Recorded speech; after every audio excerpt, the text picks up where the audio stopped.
দর্শক শুভেচ্ছা, আমন্ত্রণ গোল্ডেন ইস্পাত প্রসঙ্গ চট্টগ্রামে। আমাদের আজকের এই পর্ব ১০০তম পর্ব, তাই আমাদের এই দীর্ঘ পথযাত্রায় আমাদের সঙ্গে থাকার জন্য আপনাদেরকে শুভেচ্ছা জানিয়ে আজকের এই পর্ব শুরু করছি। আমাদের এবারের পর্ব হচ্ছে আমরা মাদক পাচার নিয়ে আলোচনা করব। এ বিষয়ে আলোচনার জন্য আমাদের সঙ্গে যোগ দিয়েছেন পুলিশের চট্টগ্রাম রেঞ্জের ডিআইজি খন্দকার গোলাম ফারুক। স্বাগত আপনাকে আমাদের এই অনুষ্ঠানে। ধন্যবাদ আপনাকে। আমরা শুরু করি এটা দিয়ে যে ধরেন মাদক একটি আলোচিত বিষয়, এখন মানে সারা দেশেই হচ্ছে, কিন্তু এই চট্টগ্রাম জোনে যেহেতু নানাভাবে আলোচিত, বিশেষ করে ইয়াবা আছে বা এইসব মিলে এই মাদক পাচার আসলে মানে কেন মানে কমছে না, বা আপনারাও নানা ধরনের পদক্ষেপ নিচ্ছেন, এটা দিয়ে একটু শুরু করি, আপনার মতামতটা দিয়ে শুরু করি। আচ্ছা, আপনাকে ধন্যবাদ। আপনি আসলে জানেন যে মাদক আসলে শুধু বাংলাদেশে তা না, এই মাদকটা সারা বিশ্বব্যাপী একটা ভয়াবহ সমস্যা। আমরা যখন প্রথম চাকরিতে ঢুকি তখন এই আজকের তথাকথিত ইয়াবা, ফেন্সিডিল, এই মাদকগুলোর তেমন অস্তিত্বই ছিল না। তখন মাদক বলতে আমরা জানতাম হিরোইন, কোকেন, মার্জুয়ানা এই টাইপের, এবং এই মাদকগুলা আপনার সারা বিশ্বব্যাপী এমন অবস্থায় ছিল যে আপনারা জানেন যে মার্কিন যুক্তরাষ্ট্র কলম্বিয়ার মতো একটা স্বাধীন দেশে আক্রমণ করে এই মাদক বন্ধের জন্য তার প্রেসিডেন্টকে পর্যন্ত ধরে নিয়ে গেছে, তাও বন্ধ করতে পারেনি। পরবর্তীতে সময়ের পরিক্রমায় এই হিরোইন, কোকেন, মার্জুনা থেকে লেটেস্ট আমাদের দেশে শুরু হলো এই ফেন্সিডিল। ফেন্সিডিল যুগের পরে এখন শুরু হয়েছে ইয়াবা যুগ, এবং ইয়াবাটার কারণেই চট্টগ্রাম অঞ্চল, বিশেষ করে আমার কক্সবাজারের টেকনাফ অঞ্চল বেশি আলোচিত হয়ে গেছে। তা আপনি যে কথাটা বললেন যে আমরা কাজ করছি, কমছে না কেন, এই কথাটা সঠিক না। যে কমছে না এটা সঠিক না, আমি বলবো যে কমছে। আপনি জানেন যে মাননীয় প্রধানমন্ত্রী জননেত্রী শেখ হাসিনা আজকে থেকে প্রায় ১ বছর আগে উনি এই মাদকের বিরুদ্ধে আমাদের আইনশৃঙ্খলা বাহিনীকে একটা যুদ্ধ ঘোষণা করতে বললেন। তখন পুলিশ, র্যাব, বিজিবি সহ সবাই এই মাদকের বিরুদ্ধে একটা যুদ্ধ ঘোষণা করা হয়, এবং মাননীয় প্রধানমন্ত্রী, মাননীয় স্বরাষ্ট্রমন্ত্রী, আমাদের পুলিশের ঊর্ধ্বতন যারা আছি, আমরা এই মাদকের বিরুদ্ধে একবারে জিরো টলারেন্সে চলে গেলাম। এবং এই জিরো টলারেন্সের কারণে আপনি গত ১ বছরের পারফরমেন্স যদি দেখেন যে আইনশৃঙ্খলা বাহিনী সারা দেশব্যাপী প্রচুর মাদক ব্যবসায়ীদের গ্রেপ্তার করেছে, আবার অনেক মাদক ব্যবসায়ীদের গ্রেপ্তার বাধার সম্মুখীন হয়েছে। কারণ আপনারা জানেন যে যারা মাদক ব্যবসায়ী, তারা মাদক ব্যবসাকে নিরাপদ রাখতে তাদের অবৈধ আগ্নেয়াস্ত্র পর্যন্ত ব্যবহার করে। এই জন্য এই মাদক বিশ্বজুড়ে হয়। হ্যাঁ, এই মাদক ব্যবসায়ীদেরকে গ্রেপ্তার করতে যে অনেক জায়গায় কিন্তু পুলিশ বা র্যাব আপনার বাধার সম্মুখীন হয়েছে, এবং এই সমস্ত মাদক ব্যবসায়ীদের সাথে পুলিশের, র্যাবের বন্ধুযুদ্ধ পর্যন্ত হয়েছে, এবং এতে অনেক মাদক ব্যবসায়ী কিন্তু নিহতও হয়েছে। বর্তমানে আপনি জানেন যে টেকনাফ অঞ্চলে বিশেষ করে পুলিশ এবং এর সাথে র্যাব, বিজিবি আমরা যে কম্বাইন্ড অভিযান চালু করেছি, এর ফলে এই অঞ্চল দিয়ে কিন্তু ইয়াবার পাচার অনেকটাই কমে গিয়েছে। এখন আপনি যে কোনো সাধারণ যারা মাদক সেবী বা অন্য যে কোনো আপনাদের ইলেকট্রনিক প্রিন্ট মিডিয়া সাংবাদিক জিজ্ঞাসা করলে এর সত্যতা জানতে পারবেন যে এই মাদক অনেকটাই কমে গিয়েছে। এবং সর্বশেষ গত ২০ তারিখে আমাদের মাননীয় প্রধানমন্ত্রী স্বরাষ্ট্র মন্ত্রণালয় পরিদর্শনে আসেন, সেখানে কিন্তু তিনি দ্ব্যর্থহীন ভাষায় ঘোষণা দিয়েছেন যে মাদক, জঙ্গি, সন্ত্রাস এই তিনটার বিরুদ্ধে একবারে জিরো টলারেন্স। না, ইয়াবা নিয়ে আপনার সাথে আরো আলোচনা করব, বাট ফেন্সিডিলের কি অবস্থা? যেমন আমরা একটা দেখতাম, মানে ফেন্সিডিলের যে আগ্রাসন প্রচুর পরিমাণে আসতো সীমান্ত পেরিয়ে, এখন আপনাদের পর্যবেক্ষণ অনুযায়ী কি অবস্থা? দেখেন, আমাদের কক্সবাজার সীমান্তে কিন্তু ফেন্সিডিল আসে না। ফেন্সিডিল আসে মানে অন্য সীমান্তের কথা বলছি, কুমিল্লা সীমান্ত দিয়া, ব্রাহ্মণবাড়িয়া সীমান্ত দিয়া, দিনাজপুরের সীমান্ত দিয়া, এই সাতক্ষীরা সীমান্ত দিয়ে, এই ধরনের সীমান্ত দিয়ে ফেন্সিডিল আসতো। এই ব্যাপারে জনশ্রুতি ছিল, গোয়েন্দা তথ্য ছিল যে এই ফেন্সিডিলগুলো বাংলাদেশে পাচারের উদ্দেশ্যেই এই ফেন্সিডিলে মাদক বা অ্যালকোহলের পরিমাণ বৃদ্ধি করে পার্শ্ববর্তী একটা দেশ থেকে এটা বাংলাদেশে রপ্তানি করা হইতো। পরবর্তীতে আপনি জানেন যে এটা দুই দেশের শীর্ষ পর্যায়ে বিজিবি এবং পর্যায়ে বৈঠক হয়ে এই সীমান্তবর্তী অঞ্চল থেকে কিন্তু এখন এই ফেনসিডিলের যে মজুদ বলি, কারখানা বলে, এগুলো অপসারণ করার পরে এই ফেনসিডিলের আগ্রাসন অনেকটাই কমে গিয়েছে। এখন আমাদের সীমান্ত দিয়া ফেনসিডিল মাঝে মধ্যে ধরা পড়ে, কিন্তু খুবই কম। আগের মতো সেই যে আগ্রাসী যে ভাবটা ছিল ফেনসিডিলের, সেইটা নাই। কাজেই আমি মনে করি যে ফেনসিডিল এখন অনেকটা নিয়ন্ত্রণে চলে এসেছে, এবং ফেনসিডিলের জায়গাটা ইয়াবা দখল করেছিল, সেটার উপর আমাদের জোরদার অভিযানের পরে এখন আমার কাছে মনে হচ্ছে যে হয়তো দ্রুততম সময়ে আমরা এই ফেনসিডিল, ইয়াবার মতো সর্বগ্রাসী মাদকের হাত থেকে আমাদের যুব সমাজকে আমরা হয়তো রক্ষা করতে পারবো। আপনার সাথে আরো আলোচনা হবে, ছোট্ট একটা বিরতি নিতে হবে আমাদের। আচ্ছা, ধন্যবাদ। দর্শক, ছোট্ট একটা বিরতি নিব, ফিরবো একটু পর।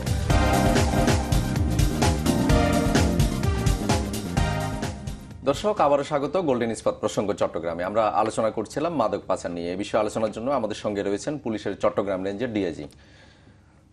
আপনি ফেনসিডিল বা ইয়াবা নিয়ে বলছেন, ইয়াবার নিয়ে আরেকটু কথা বলি। সেটা হচ্ছে যে আমরা সাম্প্রতিক জানি যে মাননীয় প্রধানমন্ত্রী বলেছেন যে আসলে যারা অপরাধ করছে বা ইয়াবার জড়িত আছে তাদেরকে স্বাভাবিক পথে আসলে আনতেই হবে।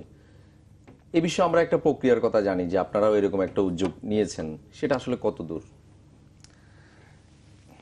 আচ্ছা, আমরা জানেন আসলে মাননীয় প্রধানমন্ত্রী যথার্থ বলেছেন যে একজন অপরাধী যদি ভালো হতে চান তাহলে সরকার তাকে সুযোগ দেয়, এবং রাষ্ট্রে এই ধরনের আইনও আছে যে অপরাধীকে সুযোগ দেওয়া।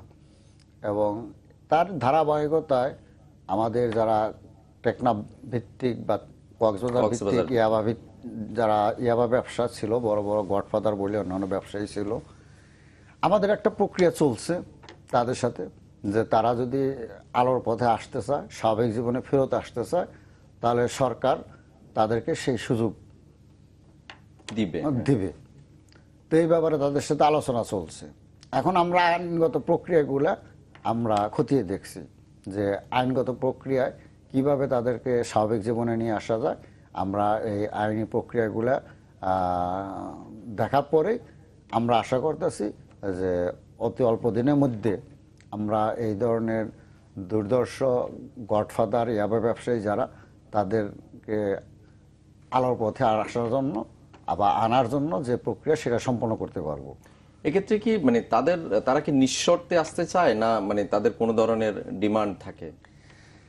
এইখানে শর্ত এবং নিঃশর্ত নির্ভর করবে আইনের উপরে। তারা তো চাবে যে যত কম আইনি জটিলতার মাধ্যমে স্বাভাবিক জীবনে আসতে পারে, সেটা তারা চাবে। আবার আমাদের তরফ থেকেও দেখতে হবে যে আমরা তাদেরকে আলোর পথে আনার নামে যদি তাদের বাকি অপরাধগুলোকে টোটালি অস্বীকার করি বা মাপ করি, সেই বিষয়গুলো আমাদেরকে বিবেচনা করতে হবে। এজন্য তাদের শর্ত এবং আমাদের শর্ত দুইটাই আমরা আইন বিশেষজ্ঞদের সাথে সলা পরামর্শ করছি, করে তাদেরকে যতটুক সম্ভব আমরা আইনি সহায়তা দিয়ে যাতে আলোর পথে আনতে পারি, তা যাতে হয়রানির শিকার কম হয়, সেই বিষয়গুলোকে মাথায় রেখেই আমরা এই কাজটা করব, যাতে সত্যিকার অর্থেই তারা একজন ভালো মানুষে রূপান্তরিত হইতে পারে। এক্ষেত্রে মানে যারা তালিকাভুক্ত, যে আমরা জানি যে প্রায় 1000-এর বেশি বোধহয় পুরো কক্সবাজার জেলায় ইয়াবা ব্যবসায়ী বা ইয়াবা গডফাদার যাদেরকে বলি, তাদেরকে কি আসলে এই প্রক্রিয়ার মধ্যে মানে তালিকাভুক্তদের সবাইকে আনা সম্ভব হবে? হয়তো ওই যে আমি বললাম যে আইনের জন্য অনেকে হয়তো ভয় পাবে যে সারেন্ডার করলে পরে কি হয়, আবার সারেন্ডার না করলে কি হয়, এই ধরনের দোদুল্যমনতায় অনেকে ভুগছে। আমরা তাদের প্রতি আহ্বান রাখবো যে আমরা আইনের মাধ্যমে তাদের স্বাভাবিক জীবনে আসার প্রক্রিয়াটাকে সহজ করে দিব।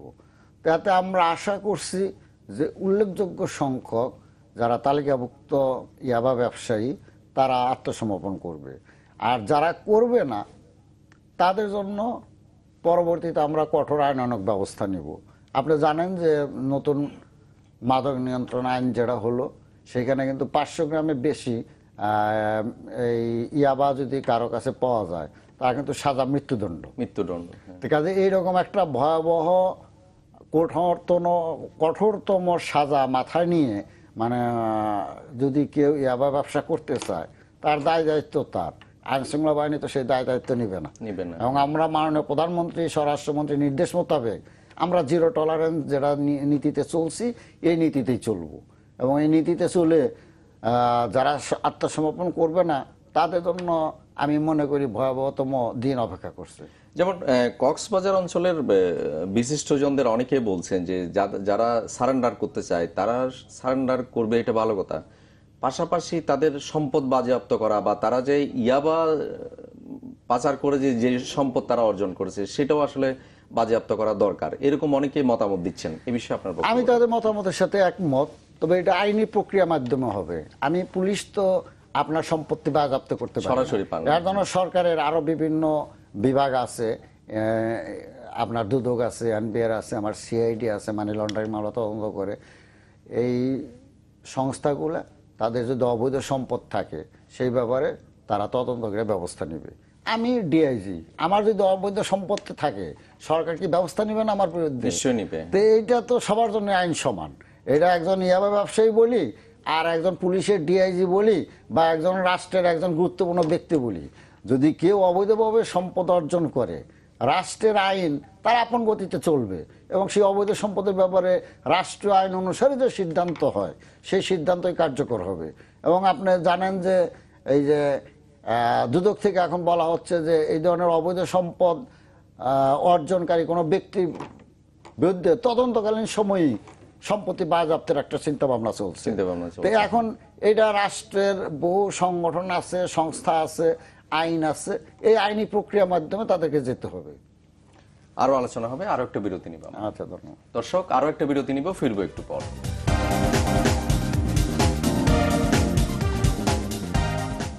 দর্শক, আবারও স্বাগত গোল্ডেন ইস্পাত প্রসঙ্গ চট্টগ্রামে। আমরা আলোচনা করছিলাম মাদক পাচার নিয়ে। আপনি এতক্ষণ বলছিলেন যে মানে তাদেরকে বিশেষ করে ইয়াবা ব্যবসায়ীদের স্বাভাবিক পথে ফিরিয়ে আনার জন্য আপনারা নানা ধরনের উদ্যোগ নিচ্ছেন। এই যে ফিরিয়ে আনার জন্য উদ্যোগ নিচ্ছেন বা পাশাপাশি মানে বিভিন্ন জায়গায় হয়তো বন্দুক যুদ্ধে অনেকে মারা যাচ্ছে, এই সার্বিক প্রক্রিয়ায় আসলে আপনার কি মনে হয় যে আসলে এই যে মাদক ইয়াবা পাচার আমরা যেটা বলি সেটা আসলে ধীরে ধীরে কমে আসবে বা আরো নিয়ন্ত্রণে আসবে পুরো? শুধুমাত্র আপনার গ্রেপ্তার, বন্দুকযুদ্ধ, সারেন্ডার এতে আসলে ইয়াবা শেষ হবে বলে আমি মনে করি না। কারণ আপনি জানেন যে এটা প্রক্রিয়াটা জটিল। আমি আপনাকে যার ছোট্ট একটা উদাহরণ দিই যে আফগানিস্তানে তালেবান শাসন আসলো, সেইখানে প্রতিমা ধ্বংস থেকে শুরু করে বহুত ধরনের অন ইসলামিক কাজ বন্ধ করলো তাদের ভাষ্যমতে, কিন্তু ইয়াবার যে হিরোইনের যে কাঁচামাল কোকেন, পপি চাষ, সেই পপি চাষ কিন্তু তারা বন্ধ করলো না, বরং বড় উৎস ছিল। কারণ তাদের জাতীয় আয়ের সবচেয়ে বড় উৎস হলো এই পপি চাষ। কাজে এই মাদকটা আসলে এরকম একটা ভয়াবহ বিষয়। এখন শুধুমাত্র এই যে এইভাবে মাদকটাকে নির্মূল করা সম্ভব না, এর জন্য আসলে আমাদের একটা সমন্বিত উদ্যোগ নিতে হবে। ধরেন যদি ডিমান্ড থাকে তাহলে চাহিদা থাকবে, মানে সাপ্লাই থাকবে, চাহিদা থাকলে সাপ্লাই থাকবে। এখন আমাদের যদি আমরা চাহিদা লেভেলে কমায় নিয়ে আসতে পারি তাহলে সাপ্লাই কমে যাবে, আবার সাপ্লাই লেভেল যদি বন্ধ করতে পারি তাহলে চাহিদা লেভেলে হয়তো কমে যাবে। তো এই জন্য আমাদের মাদক ব্যবসায়ীদের সারেন্ডার করি, গ্রেপ্তার বলি, উদ্ধার বলি, এর পাশাপাশি যারা আমাদের মাদক সেবী এদের দিকে আমাদের নজর দিতে হবে। যদি আমরা এই মাদক সেবীদের ব্যাপারে নজর দেই তাহলে কিন্তু এদেরকে যদি আমরা চিকিৎসা মাধ্যমে, কারণ যারা মাদক সেবী তারা কিন্তু রুগী, তাদেরকে আমরা অপরাধী হিসেবে দেখি না, তারা এক ধরনের পেশেন্ট, রুগী, এদেরকে আমাদের নজর দিতে হবে। এইখানে নজর আমরা অভিভাবকরা দিতে পারি, সমাজের লোক দিতে পারি, আইনশৃঙ্খলা বাহিনী দিতে পারি, রাষ্ট্র দিতে পারে, সবাই মিলে এই মাদক সেবীদের তালিকা কইরা আমরা যদি এদেরকে চিকিৎসার মাধ্যমে ভালো আলোর পথে ফেরত নিয়ে আসতে পারি তাহলে কিন্তু ডিমান্ডটা কমে যাবে, তখন কিন্তু সাপ্লাইটাও অনেকটা কমে যাবে। কাজে এক্ষেত্রে তো সচেতনতার একটা বড় বিষয়, সচেতনতা। এই সচেতনতার জন্য দেখেন বিভিন্ন মিডিয়া বলি, ইলেকট্রনিক প্রিন্ট মিডিয়া সবাই কিন্তু এই মাদকের বিরুদ্ধে সচেতনতা ছড়াই দিচ্ছে। আমরা যে গ্রামে গঞ্জে বিভিন্ন জায়গায় স্কুল কলেজে পুলিশ এই সচেতনমূলক কাজগুলো করে যাচ্ছে। আমাদের কমিউনিটি পুলিশের মাধ্যমে আমরা একদম গ্রাম অঞ্চল থেকে শুরু করে সর্বোচ্চ পর্যন্ত এই মাদকের ভয়াবহতা সম্পর্কে আমরা প্রচার করে যাচ্ছি যে একটা মাদক একটা ছেলেকে না পুরো একটা পরিবারকে ধ্বংস করে। যে কোনো পরিবারে যদি একটা ছেলে বা মেয়ে মাদকাসক্ত হয় ওই পরিবারটাই ধ্বংস হয়। আমার ব্যক্তিগতভাবে দেখা, আমার পাশের বাড়ির একটা ছেলে মাদকাসক্ত ছিল, তার বাবা ক্যান্সারে মারা যায়, ওসিয়ত করে গেল আমার মৃত্যু পর আমার ছেলেকে যেন জেলখানা থেকে বের করা না হয়, আমার দাফনের সময় এবং আমার জানাজার সময় আমার ছেলে যেন উপস্থিত না থাকে। একটা বাবা কতটুকু ভয়ঙ্কর কষ্ট পেলে পরে নিজের জানাজা এবং নিজের দাফনের সময় তার ছেলেকে জেলে রাখতে বলতে পারে। এই হইল পারিবারিক অশান্তি। তা আমরা মনে করি এই পারিবারিক অশান্তি দূর করার জন্যই আমরা কিন্তু বিভিন্ন জায়গায় এই অ্যাটেম্পটা গ্রহণ করেছিলাম আগে, যে মাদক সেবীদের আমরা বিভিন্ন চিকিৎসা কেন্দ্রে পাঠাবো, তাদের চিকিৎসা করব। হ্যাঁ, এটা আমাদের সরকার তালিকা তৈরির কাজটা কি? হ্যাঁ, মাদক সেবীদের তালিকা তৈরি কাজ আমাদের হয়েছে। আমরা প্রায় প্রত্যেকটা থানা লেভেলে মাদক সেবীদের তালিকা তৈরি করেছি। এখন আমাদের এখানে একটা লিমিটেশনস আছে, সেটা হলো আমাদের নিরাময় কেন্দ্রের পর্যাপ্ত সংখ্যক নিরাময় কেন্দ্র নাই। এটা সংখ্যা এটা কম। একটা বড় বিষয়। এটা সরকারিভাবে অল্প কয়েকটা আছে, আর বেসরকারি কিছু আছে, কিন্তু এই বিভিন্ন এনজিও বা বেসরকারি এগুলা মান তত উন্নত না। তো এই জন্য আমাদের সরকারের কাছে আমাদের প্রস্তাব আছে যে মাদক নিয়ন্ত্রণ অধিদপ্তরের মাধ্যমে প্রত্যেকটা জেলা লেভেলে যদি একটা করে এই নিরাময় কেন্দ্র স্থাপন করা যায়, তাহলে কিন্তু আমরা এই মাদক সেবীদেরকে চিকিৎসার মাধ্যমে তাদেরকে সুস্থ করে তুলে আলোর পথে নিয়ে আসতে পারি। তাহলে কিন্তু আমাদের এই যে মাদক সাপ্লাই যারা দেয় তারা যদি বিক্রি করতে না পারে, তাহলে কিন্তু এইটা দূর হয়ে যাবে। এই ক্ষেত্রে কি মানে সবগুলো সংস্থার মধ্যে কি একটা সমন্বয় খুব দরকার আপনাদের? অবশ্যই সবগুলো সংস্থার মধ্যে সমন্বয় দরকার, কারণ আপনি জানেন যে মাদক নিয়ন্ত্রণ অধিদপ্তর নামে একটা অধিদপ্তর আছে, তাদের কাজে কিন্তু মূলত মাদক নিয়ন্ত্রণ করা, কিন্তু তাদের জনবলের স্বল্পতা এবং দক্ষতার অভাবের কারণেই তাদেরকে সাহায্য করার জন্যই, রাষ্ট্রকে সাহায্য করার জন্যই কিন্তু এখানে পুলিশ, বিজিবি, র্যাব, কোস্টগার্ড সবাই আমরা মাদকের বিরুদ্ধে যুদ্ধ করছি, কিন্তু মাদক নিয়ন্ত্রণ অধিদপ্তরের কিন্তু এই সক্ষমতা নাই বিধায় এটা আমরা সবাই করছি। তা আমাদের এই সবারই সমন্বয় দরকার। সবচেয়ে বড় দরকার হইলো আমাদের সরকারের পাশাপাশি আমাদের যারা সমাজে আপনার ধনাঢ্য ব্যক্তি আছেন তাদের একটা মানবিক দৃষ্টিভঙ্গি দরকার। আমাদের নিরাময় কেন্দ্রগুলো করা এবং এই যে মাদক সেবীদের চিকিৎসা, ধরেন যার আর্থিক সামর্থ্য আছে তাকে দিয়ে আমি তার সন্তানের চিকিৎসা করলাম, কিন্তু যাদের আর্থিক সামর্থ্য নাই এদের চিকিৎসার জন্য যদি রাষ্ট্র এবং এই ধনাঢ্য ব্যক্তিরা এগিয়ে আসেন, তাহলে কিন্তু আমরা তাদের চিকিৎসার ব্যবস্থা করতে পারি। নিশ্চয়ই এক্ষেত্রে একটি ইতিবাচক একটি কাজ হবে। আপনাকে অনেক ধন্যবাদ আমাদের সঙ্গে। আপনাদেরকেও ধন্যবাদ, বিশেষ করে চ্যানেল 24-এর কর্মকর্তা কর্মকৌশলী যারা এতক্ষণ ছিলেন। আর বিশেষ করে আমি নিজেকে সৌভাগ্যবান মনে করছি যে আজকে প্রসঙ্গ চট্টগ্রামের 100তম পর্ব, এই 100তম পর্বে আমাকে আমন্ত্রণ জানানোর জন্য আপনাদেরকে বিশেষভাবে ধন্যবাদ।